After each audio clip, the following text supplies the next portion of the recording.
This is the Serengeti as never seen before, viewed through the eyes of East African guides Richard Knocker and John Vikivuyu, award-winning wildlife photographer Paul Joynson-Hicks, and inspirational filmmaker Eliza Powell. For the first time in decades, this extraordinary wilderness stands almost empty, a unique but bittersweet time to be here. Over 8 days, they'll be bringing you a rare glimpse of the Serengeti and all its inhabitants in a visual diary. We hope this encourages you on your own safari, so together we can continue to conserve this precious wilderness. Why is it that on day 7 it's a bit harder to get up at 5:30? I don't know, Paul. Why are you doing that? Right, what are we after today? Well, I think yesterday was epic, wasn't it? So I think that was. I think we need to change pace.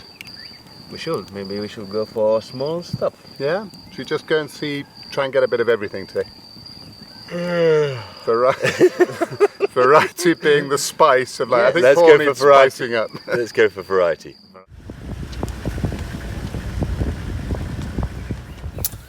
We were just driving looking for small stuff, but we ended up finding hyenas eating the carcass of the buffalo.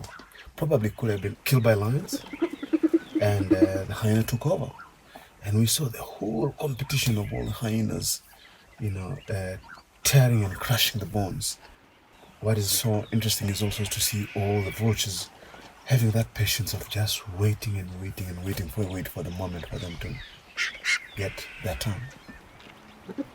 They have very strong teeth that they can tear and crush bones.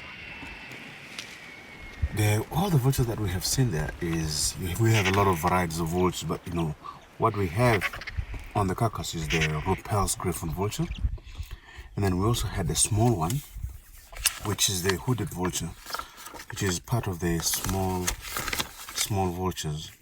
This one here is the hooded vulture. So yeah, it was really good to see them. Even in the macro world, there's drama. So after the hyenas, John B spotted the web of a grass funnel web spider.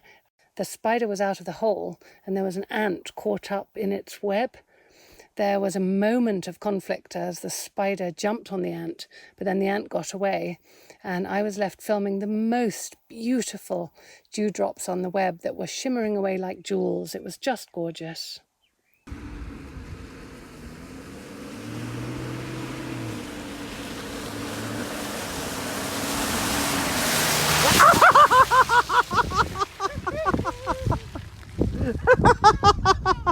It was so much fun watching you jump backwards like that. You're a nasty man. This is the Robert subspecies of the Grant's gazelle. You see those widely flared out horns like that? That's the distinctive thing about the Robert's subspecies. And Grant's gazelles are pretty much water independent. I think I'm right in saying have never been observed drinking. They get all their moisture from their food, and they can reprocess all the water out of their dung, so their dung is incredibly dry. My sort of pet name for this animal is the Cleopatra gazelle. Look at that beautiful eye makeup going on there. Isn't he lovely?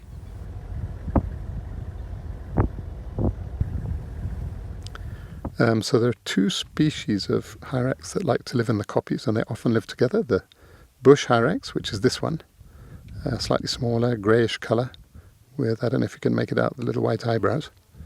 And then the much bigger, darker rock hyrax. And they often live in colonies, cohabit all together. So, Paolo, with these hyrax, the thing is, as you obviously know, the bush hyrax is a browser, so it's up in the bushes, whereas its cousin, the rock hyrax, is down, it's a grazer eating the grass. You know what that means, don't you? I don't, but I got a feeling you're going to tell me. Yeah. You've got a hyrax and a lorax. I knew you'd love that. I knew you'd like it.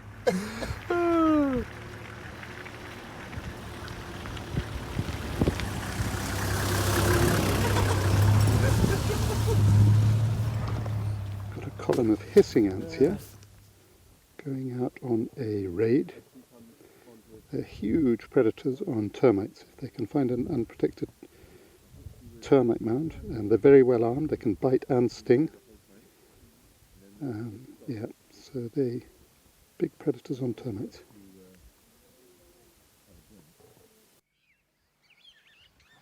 So doesn't that look as if the tip of the yellow beak has been dipped in blood? Looks like a real vampire bird, this, the yellow-billed oxpecker. I'm just looking at this giraffe, and what is interesting is they feed on parasites. So they pull all the parasite like ticks on the backs of giraffes. We heard the guineas making an alarm call, so we stopped. And then down on the left, you can see a bunch of feathers. And so Richard was just saying this very much looks like a martial kill.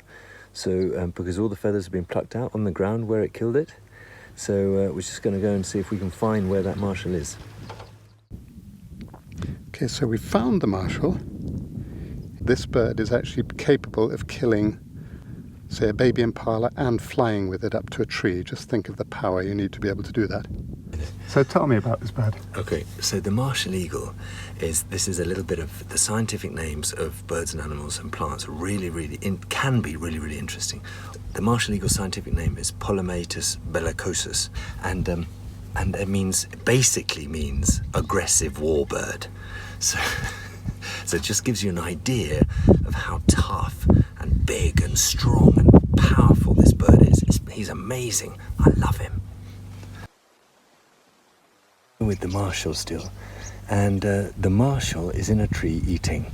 So little photo tip for today is that he's in the shade. It's bright sunlight outside, but he's in the shade. Now there's little bits of sunlight that I'm seeing through the lens behind him, and what they're doing, that bright sunlight is telling my sensor in the camera that I need to put a certain exposure, which when I use that exposure, I'm shooting in aperture priority mode. When I use that exposure, it's too dark because those bright bits of sunlight behind, or sky behind the bird, are so much brighter than the shadow. So what I'm doing is I'm overexposing by one stop. And you'll see the difference like this. There's one, and then there's one too dark.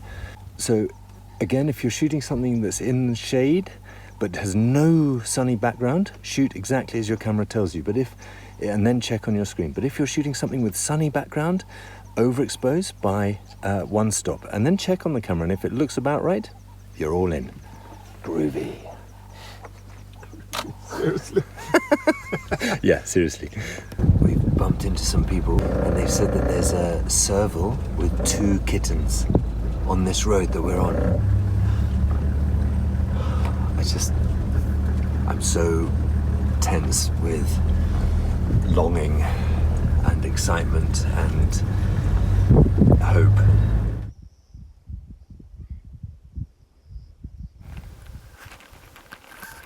Here's a baby serval. We found them. The mother's just given her a mouse or something. Yes.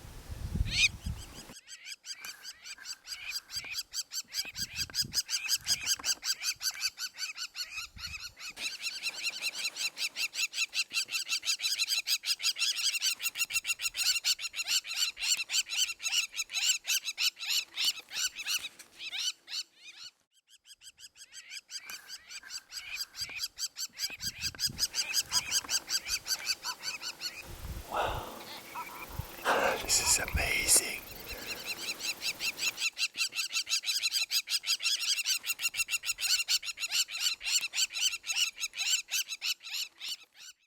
This is a real problem for me because I want to be taking photographs, but I want you all to see this live.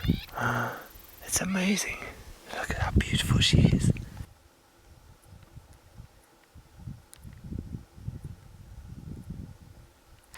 Oh, where'd you go?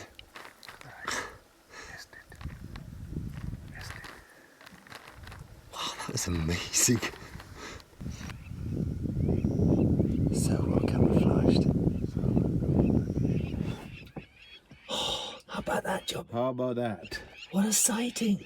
Beautiful, beautiful. So serval, female serval with a young kitten. Yeah.